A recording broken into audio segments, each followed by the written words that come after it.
Good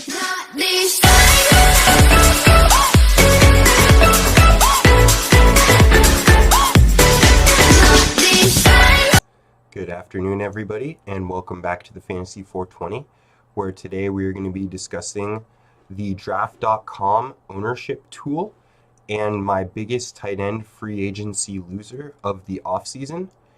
First, we'll start out with the draft.com ownership tool, which in my utilization so far has been a very good resource for helping me in my drafts between who I've picked, where I need to pick them, and various other things. So before we do that, I'll show you how to get to view the ownership tool.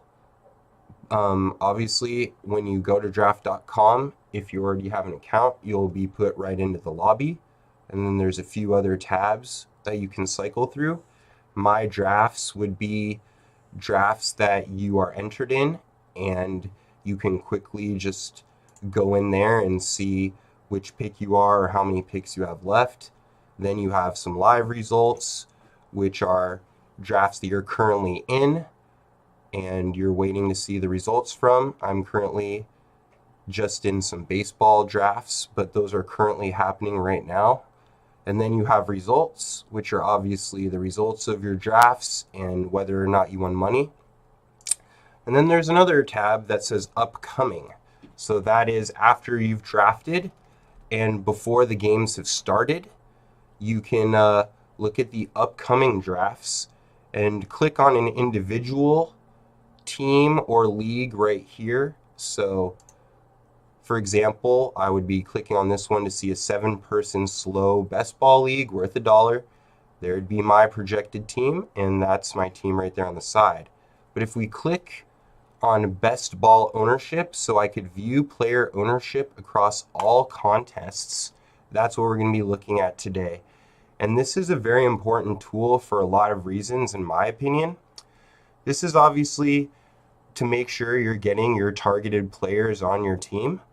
So this year I've liked Baker Mayfield, Aaron Rodgers a lot based on where they're being picked, how I think they're going to perform based on what their team has done in the offseason. Both are trending up, in my opinion, a lot.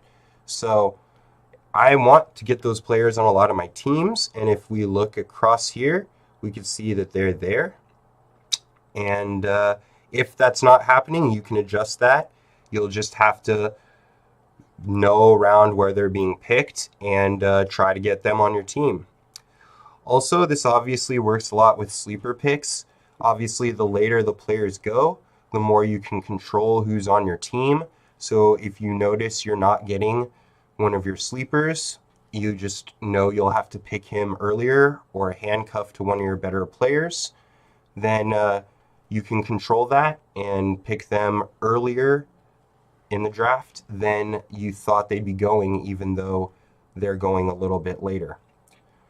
Obviously, each draft and league is different, so I'm using a lot of these cheap best ball leagues to prep for my big money season-long drafts. So if you like a certain strategy that you have across certain number of best ball leagues, then you can obviously take that into your big money league or your home league and dominate there using those strategies. And then you can obviously tell how they're going to be different later on in the draft season when the drafts are later, and you can see how the differences in the drafts are falling out. Then you can determine how you need to adjust to get those players in your big money leagues. So obviously, another thing you can do if you really like a player is you can click on an individual player.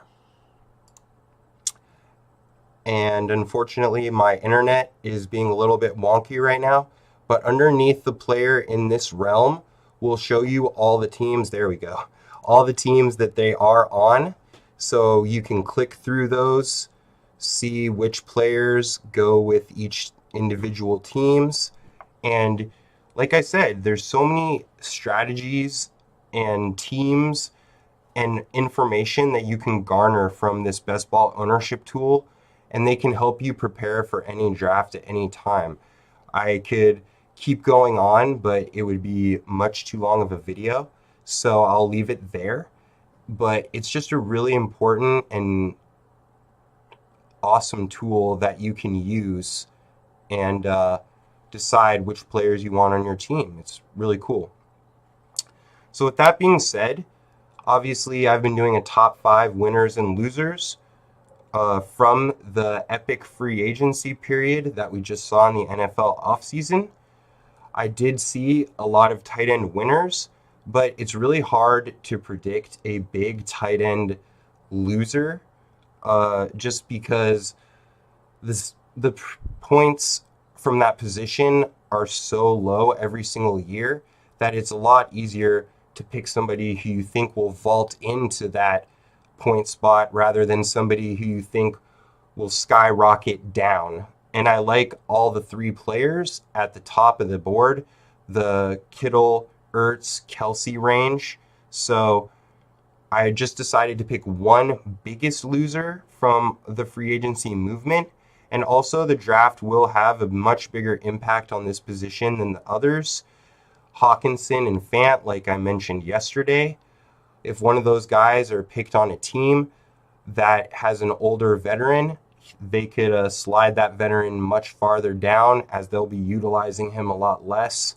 Someone like a Delaney Walker or Eric Ebron, Jack Doyle or something if Indianapolis decides, I don't know. But that being said, this could have much bigger impact on the position than the other positions. But I believe that by far the biggest loser from free agency was David Njoku from my Cleveland Browns. And to be honest with you, I'm just not feeling the hype on David Njoku at all. If you look at my ownership of David Njoku, it is literally at 0. And I've done a pretty fair 16 of these best ball drafts. I even have Rob Gronkowski. Obviously, I picked him before he retired, but I even have more shares of a retired player than David Njoku. So that should tell you that I'm not really feeling him. And the reasons why, his rookie year, when he was on a 0-win team, obviously we don't expect the tight end to crazy break out as a rookie, but they didn't have a lot of firepower on that team, and he managed 386 yards and 4 touchdowns, so out of the starting range. Then the hype builds from last year, and they added protection in Jarvis Landry and a better quarterback combination by far in Baker Mayfield and Tyrod Taylor to start the year, no matter how you cut it. He still ended up with only 639 yards and 4 touchdowns, the same as his rookie year. Granted, that was good for the 8th tight end based on a really poor position, but it's not really leaving you feeling like he went gangbusters and you need to pick him this next year. And to be honest with you, I was actually starting to like Njoku at the beginning of this preseason, just for the 3rd-year breakout, Le'Veon Bell being gone and the Steelers getting older. I felt at the start of the preseason the Browns could finally make that leap, make the playoffs if some things went right for them and some things didn't go right for the other teams. Then the offseason happened. Kareem Hunt and Odell Beckham came to town, and it just changed everything entirely. So, in my opinion, pre-Week 8, before Kareem Hunt comes around, he is at best the 4th option on that team. And post-Week 8, it looks even worse. In my opinion, he's the 5th best option on the team. Granted, who knows what could happen with Hunt. He might not even play a game for the Browns if things didn't go well outside of football, but if he comes back and tears it up, then yeah, David Njoku is going to be the 5th option on that team. I believe Landry being better in the slot with Beckham moving him there and not facing the number 1 cornerback every single time is going to have a much better year for Landry. Obviously, Baker and the Browns will be better, and they're going to throw more touchdowns in general, but how much of that do you really believe is going to Njoku? Do you really trust the 5th option on a team week to week? Baker is also never going to force David Njoku the ball. he'll get his touchdowns and yards in the flow of the offense, but he has much more dominant players with more dominant histories and especially personalities, adding in Odell Beckham to Jarvis Landry in that huddle.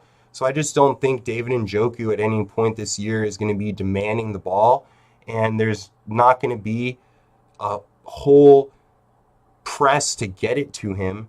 And I am just not really buying into the fifth option on a team. Granted, I think they're going to be a really good team, make the playoffs, and be maybe a contender for the Super Bowl in that conference. But that being said, I'd rather wait later on in the draft and take a risk on somebody who I think is going to be a much more utilized option on that offense rather than, and then pick up a much more decent player at that spot rather than hoping Njoku from week to week is going to get that random touchdown from the fifth spot in that offense. So that's somebody I'm really low on, and I really hope you guys enjoy the draft.com ownership tool and use that to your benefit this year in your football league.